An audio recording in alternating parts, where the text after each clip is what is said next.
What's up, guys? This is Kyle from Wax Museum. I want to start off by thanking all of you that have been watching some of my recent card show recap videos here on YouTube.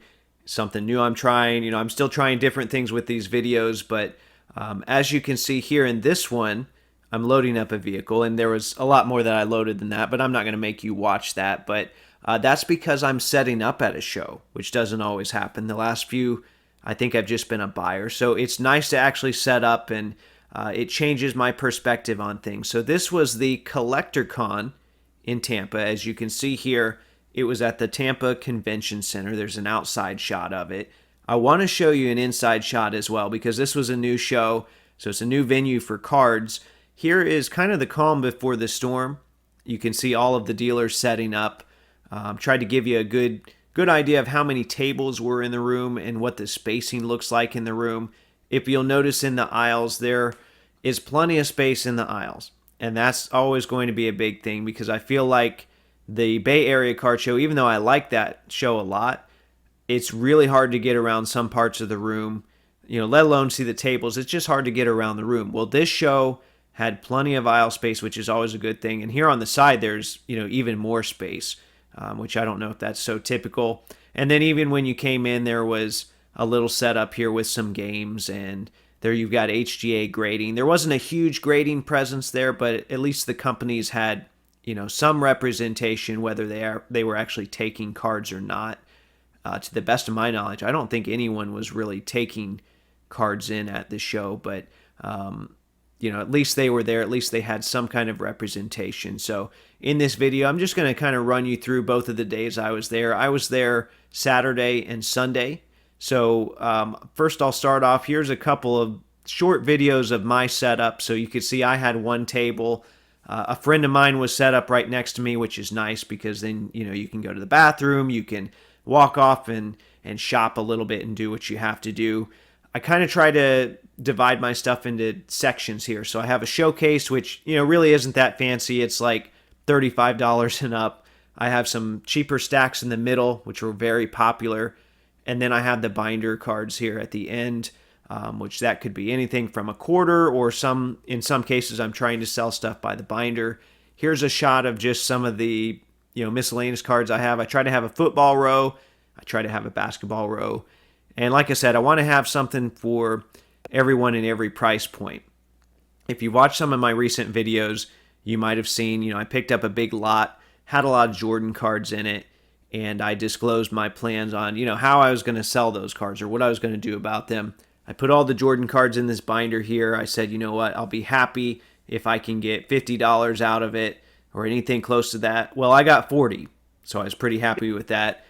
Still didn't sell the junk binder for 20, but there's always another day. Now, these cards here that you saw that I stacked up, that I pulled out of the binder pages, a lot of $2 and $3 stuff, that stuff did really well. I mean, I thought it would sell, but it did surprisingly well. As far as day one goes, as far as pickups, I didn't have a lot of time to walk around.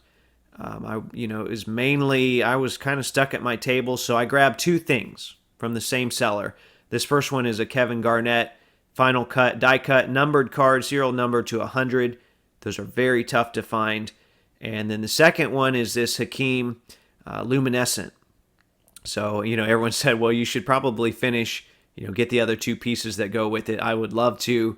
I don't envision myself doing that. So it'll probably end up in my inventory. I'm not trying to sell it to you guys now, but probably end up in my show inventory. So that was my first day. Then it was time to go home to the cats, right? Manny and Reggie.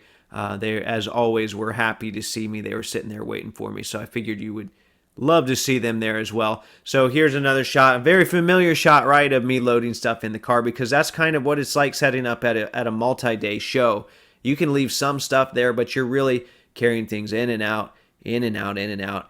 And it's work, even though it's a hobby and even though I think it's fun, it's work. Kind of reminds me of that scene in Tom Sawyer where Tom tricks the boys into painting the fence, tricks them into thinking it's fun so it doesn't seem as bad for them. So, I enjoy it. So the second day that I went, you can see here there's a line for Ronald Acuna. And a lot of people got in that line. That was pretty cool that they had him there. Wander Franco was supposed to be there the first day, but he had some issues, I guess, with a concussion or something. So it was a legitimate reason that he wasn't there. There were a lot of people disappointed about that, but at the same time, they understood why. I did manage to find a pretty good dollar box, as you can see here. All of these cards were out of a dollar box. Actually, I think I got 11 of them for $10. Some stuff for the collection, some stuff I'll move. I mean, that Berea there is pretty rare, especially for $1. I would have grabbed it for more than that. The Blake Griffin's jersey numbered, which I always grab jersey numbered stuff, and the DeAndre Jordan is jersey numbered as well. And yes, I even grabbed a Paul George, which I think I already got rid of. Somebody already bought that from me. So here's another case from a local card shop, the Tampa Card Shop, and they've got some customs in there by Card Killer. So shout out to him. He's made me one before. It's just awesome work. And then they had this. I had to get video of this. It's a Ben Franklin writing sample with the seal. There's no cracks in the seal, but it was to his mistress. So that was kind of crazy that there was something he wrote to his mistress. Here's some more pickups I had. I actually ran into BDRR, who's been on the podcast before. He had these 4 cards, 2 of them reprints that I needed for my silver reprints, and then 2 2012 silver Pacers that I didn't have that I'm going to put in my Silver Pacers binder. He gave me a very good deal on that, very friendly deal, so thank you, Zach. I kept walking the floor and something else caught my eye. It was a LeBron James 2003 Exquisite limited logos, which, I believe to be the superior of the RPAs because it's jumbo, because it's actually game worn, and there's a lower print run on it, so I like that. But then, I kept digging. I don't buy that stuff. I just, that's museum stuff for me. Here's the stuff I buy. I found another box, grabbed some Grant Hill rookies, a Paul George silver, which it turned out I already had. I didn't know about, but it is what it is. It only cost me $1 or so, I think. Here's some more cases here. Just some nice cards that stood out to me. I want to try and show you some of the nicer things there. The case next to it had this card, though. I don't usually go to pick up baseball cards, but I really wanted that Ted Williams patch. And then what I really like is the language on the back. So the Barry Bonds piece is a base.